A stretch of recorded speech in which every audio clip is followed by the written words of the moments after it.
आप सबों का बहुत स्वागत है। आज हमारे सीनियर लीडर और नेशनल स्पोक्सपर्सन संबित पात्रा जी बहुत इंपॉर्टेंट इशू लेके आए हैं और इसकी मैग्नीट्यूड इतनी बड़ी है कि बहुत ही डिस्टर्बिंग है सब तरफ, और आज उसका डिटेल लेके संबित जी आए हैं हमारे पास और हम बोलेंगे सर आप। धन्यवाद पंत साहब, आप सबका स्वागत है। नमस्कार। प्रेस कॉन्फ्रेंस में आने से पहले आज टीवी चैनल के ऊपर अभी जो दृश्य देखने को मिला है वो बहुत ही हृदय विदारक है, बहुत ही चिंताजनक है। अभी राजस्थान के बयाना, भरतपुर के बयाना में जो दृश्य आप सबने देखा होगा, चैनल में अभी चल रहा है। एक ट्रैक्टर एक युवक के ऊपर, जिस युवक का नाम निरपत है, उस युवक के ऊपर चढ़ जाता है और युवक की वहीं पर तत्कालीन हत्या हो जाती है, उसकी मृत्यु हो जाती है। विभत्स दृश्य है। ये केवल एक युवक की हत्या का विषय नहीं है, एक युवक की मृत्यु का विषय नहीं है। ये केवल एक ट्रैक्टर एक युवक के ऊपर चढ़ गया, राजस्थान के एक गांव और एक जिले का विषय नहीं है। ये आज पूरे राजस्थान का विषय है, ये आज कांग्रेस शासित राज्यों का विषय है।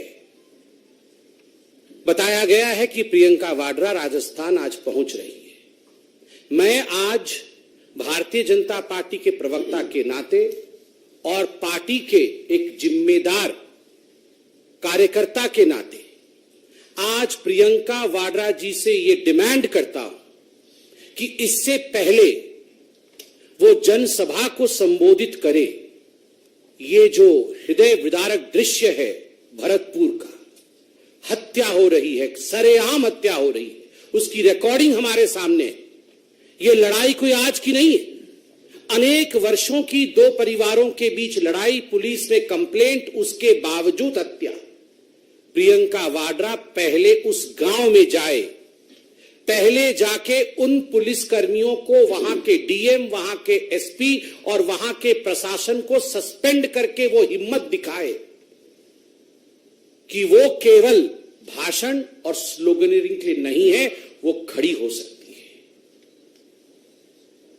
She has to project that she has the spine, she has the gall to visit Bharatpur, to visit the place where this gruesome incident, this gruesome murder has taken place only a while ago, and the video which has gone viral across the country and beyond is heart-wrenching. This is the call to Priyanka Vadra. Priyanka ji, विषय तो बहुत ही गंभीर है जिस पे आज हम press conference कर रहे हैं, मगर दृश्य देखने के बाद अपने आप को रोका नहीं गया, इसलिए हमने आपसे ये चैलेंज दिया है कि आप पहले वहां जाएं। अब मैं विषय पे आता हूं। हिंदुस्तान की ये खूबसूरती है, लोकतंत्र की ये खूबसूरती है कि जब चुनाव आते हैं तो घोषणा पत्र आते हैं। घोषणा पत्र एक पुलिंदा होता है, जवाबदेही का घोषणा पत्र एक पुलिंदा होता है कि हम क्या करेंगे जनता के लिए, हम किस प्रकार से जनता को आगे उनके विकास के लिए काम करें। अगर घोषणा पत्र आप लागू नहीं करते, जिन राज्यों में आपने इससे पहले शासन किया, जिन राज्यों में इससे पहले आपने घोषणा की थी और वहां घोषणा पत्र लागू नहीं होता है, तो कभी आप खालिस्तान के समर्थन में खड़े हो जाते हैं, तो कभी हमास के समर्थन पे खड़े हो जाते हैं। आज अशोक गहलोत खालिस्तान के समर्थन में उन्होंने बयान दिया है। राहुल गांधी और कांग्रेस पार्टी आज हमास के समर्थक के रूप में पूरे हिंदुस्तान और पूरे विश्व में वो देखी जा रही है। आखिर हमास का समर्थन क्यों करना पड़ रहा है? आखिर खालिस्तान के समर्थन के पीछे अशोक गहलोत को क्यों जाना पड़ रहा है? एक ही शब्द है, तुष्टीकरण। अगर घोषणा पत्र लागू किया होता हिमाचल प्रदेश में, अगर घोषणा पत्र लागू किया होता कर्नाटक में, तो आज खालिस्तान शब्द का प्रयोग नहीं करना पड़ा होता, जिस खालिस्तान के कारण इंदिरा गांधी जी की हत्या हुई। अभी एक विदेशी राष्ट्र में एक टैब्लॉइड गया था, इंदिरा गांधी की हत्या को सेलिब्रेट करने की कोशिश की थी। भारत के सरकार ने खड़े होकर उसका विरोध किया था, और आज एक कांग्रेस के सिटिंग मुख्यमंत्री खालिस्तान के लिए बोल रहे हैं। इसलिए बोल रहे हैं क्योंकि घोषणा पत्र ना तो हिमाचल प्रदेश में लागू हुआ और ना ही कर्नाटक में लागू हुआ। मैं लेकर आया हूं घोषणा पत्र। हिमाचल प्रदेश में क्या घोषणाएं की थी, कर्नाटक में क्या घोषणाएं की थी, और अंततोगत्वा किस प्रकार से उनका हश्र, उनका अंजाम नकारात्मक रहा, वो इंप्लीमेंट नहीं हुए भी तो इस प्रकार से हुए कि मिलने के बदले देना पड़ा, लेने के बदले देना पड़ा। अब देखिए, जहां तक हिमाचल प्रदेश का सवाल है, जो सबसे बड़ी घोषणा की गई थी राहुल गांधी जी द्वारा और प्रियंका वाड्रा जी द्वारा, वो क्या थी?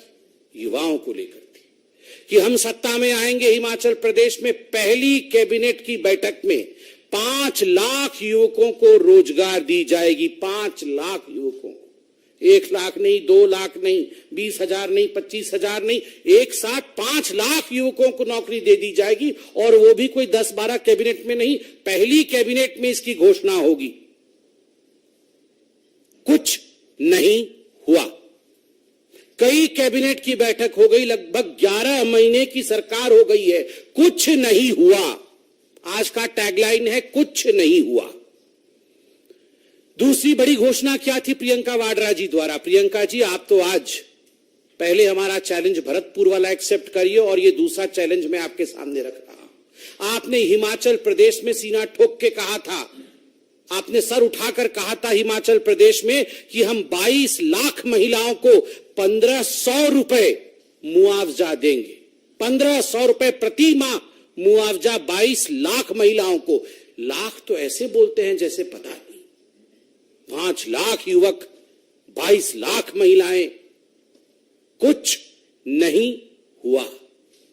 क्या हुआ? 1150 रुपए और 1350 रुपए जो हिमाचल प्रदेश में जयराम ठाकुर जी की सरकार, भारतीय जनता पार्टी की सरकार जो मुआवजा महिलाओं को दे रही थी, जो पेंशन दे रही थी, उसे बढ़ा करके 1,500 कर दिया।